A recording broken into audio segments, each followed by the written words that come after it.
FIFA 23 has changed massively since the last patch. Lengthy players such as Haaland, Van Dijk, they've been patched, they are finished. It is all about the quick players who are now agile, the controlled, the explosive. Everything has changed, and today I'm going to show you the best tactics since the patch. Let me show you the team that I'm working with right now so we can get the comments out of the way, because I know what you're going to say. You're only good because of this team. I go 20-0 with this team. But if you don't know already, I did manage to get a 20-0 with a 10k team. So I have actually managed to use all different kinds of cards. I use the best players, I've used some of the worst players, and these tactics are what work for me with both of them. The tactics do not change. One to see out a game, one main one, another main one, and then an all-out constant press. Don't say I don't spoil you. I work every hour of the day to find the best tactics in this game, so please subscribe whilst you're here. Let's start with our first main formation, and this has changed since the patch. It is the 4-4-2.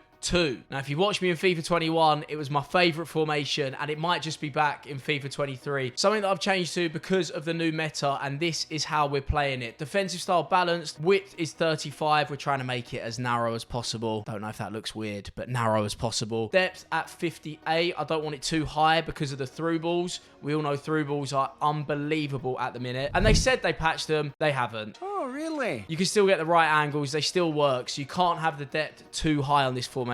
58 is where I set it. I'd say 60 is the absolute limit. Build-up play is on balance and direct passing. We're transferring that from FIFA 22. I haven't found a good enough alternative, and I think that is the most effective. So direct passing it is. Width is at 58. Now, we want to keep this fairly wide. There is a reason to that I'm going to explain once we get into the instructions. Players in the box, 4, corners on 2, and free kicks on 2. Now, before I show you these instructions, I want to tell you the current meta and why these instructions are going to be that way. So what I will tell you very, very quickly, through balls are very, very effective, especially in 2 striker formations. If you can do first time through balls, they'll work very, very well. Isolating your wingers against your fullbacks is also a very good tactic because the players are so much faster these days, and the use of step overs means that you can beat your man really, really well. So if you're comfortable with step overs, you're comfortable with beating your man one-on-one, this formation is for you. And my final tip is that triggering runs is needed in this 4-4-2. If you're comfortable using L1 and R1 to call players long, call players short, then this formation will work. If you're not comfortable with anything I just said, make sure you check out the pro tips tutorial. That is where you're going to find all the gameplay advice that you need. Now I've finished shamelessly selling my soul. Let's get into the instructions. Donnarumma on absolutely nothing. Carl Walker, stay back on overlap. That is for the right back and the left back. Lucio and Carvalho, my centre backs, not much going on there. But then this is where it's going to get interesting, so make sure you're listening. CDM, Yaya Toure, my right centre mid, my more defensive centre mid, is cut passing lanes, stay back whilst attacking, and cover centre. My left centre mid is on the exact same instructions. The only reason I have my more attacking one on the left, I feel like they offer more of a threat at left centre mid. It's probably the way I build up. I probably just enjoy using the left more often. So there is actually no difference there. They have the same instructions. But what I would say is I normally play my more attacking midfielder as a left centre mid. Al Oyran, my left mid, and Neymar, my right mid, they are on the same instructions. It's come back on defense and it's get in behind. Now, getting behind is a tactic that I haven't really used before on my wingers, but I found it so effective because they're just always on the run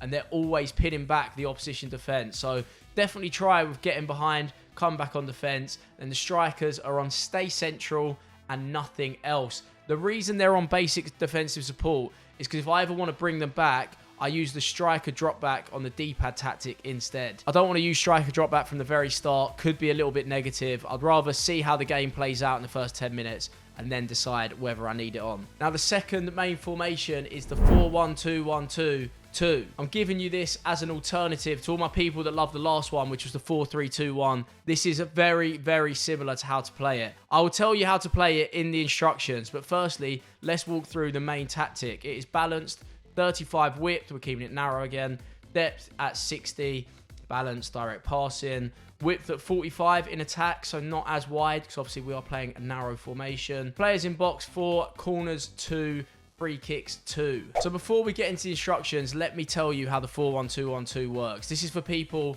that like quick play, that are very attacking. This is a more attacking alternative than the 4-4-2. It won't offer the same defensive stability, but if you want to go forward in numbers, this one is for you. If you're also heavily reliant on quick, short passes, this formation is for you. And the way this formation will work best is to create overloads in attack and make quick decisions. So you're not really isolating players as much. You're not really worried about going out wide and bringing it in. The main one for this is using the 2 strikers for through balls once again, using the cam to create an overload, and using the wing backs to create an overload as well. Now we're into the instructions. Keeper, nothing. Centre backs, nothing. Again, both fullbacks are on balanced attack overlap. So as you can see, that is very, very attacking to have them both there. The CDM is going to be on stay back whilst attacking and cover centre. The right centre mid is probably best to be your normal other centre mid. So if you do have 2 centre mids in your starting team, it's best to have him at right centre mid. Have him on stay back whilst attacking and cover centre. The left centre mid is your more attacking one, and he is going to be on balanced attack and cover wing. And then your cam is going to be on comeback on defense only. So what do them instructions mean? It means they're going to play in a 4-4-2 in defense. Your left centre mid is going to go in at left mid. Your cam is going to drop to right mid. And then your CDM and your right centre mid going to be centre mids. That is a whole lot of midfielders, but basically if you set up and follow these instructions, it will defend in a 4-4-2. And then the strikers are on the same thing. They're going to be on stay central and get in behind. Ignore the positioning. They wouldn't really be like this. I'd probably swap Neymar for Al-Oriran. Let's do it right now for the sake of it. I've changed my team, and that's how I would play it in game. We'd have Al-Oriran there. He'd be the left mid. Neymar would be the right mid in defense, and then Mbappe and R9 as well. The reason the 2 strikers are on getting behind in this formation is because it will pin the defense back. And obviously if they're sitting on the edge of your own box, you'll be able to massively overload in the final third. So make sure they're on getting behind on this formation. Now let's move on to the holding a lead formation, which is the 4-2-3-1. Defensive style, balanced. Width, 35. You're noticing a trend with the way we defend. Depth, 54. Balanced.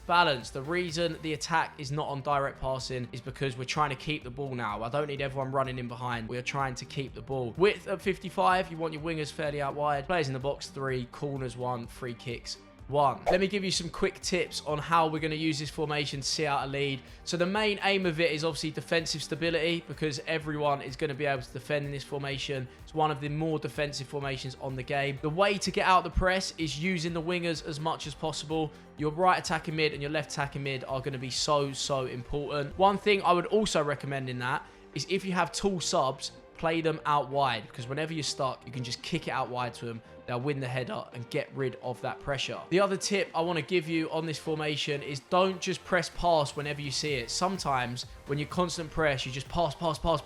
It might be better to just walk on the ball. If the space is there, go into it. Don't just pass it and put the next player under pressure. Use the space you have and make sure you go up the pitch. Final tip to get out the press is to make sure you lose the ball high up. Do not play too many passes with your defender and your fullback. Try and use the midfielders as much as possible, because if you do give the ball away there, at least you have some defenders to cover it. All right, I've done chewing your ear off. Let's do instructions. Donnarumma, nothing. Lucio Carvalho, nothing. Now, fullbacks are on stay back whilst attacking and overlap. Both holding midfielders have the same instruction. Cut passing lane, stay back whilst attacking and cover centre. That's going to give you the defensive platform you need. Your centre attacking mid is on comeback on defence. You really want him to pull in and have 3 centre mids now, because you obviously need that extra body in there. Right attacking mid on comeback on defence. Left attacking mid on comeback on defence.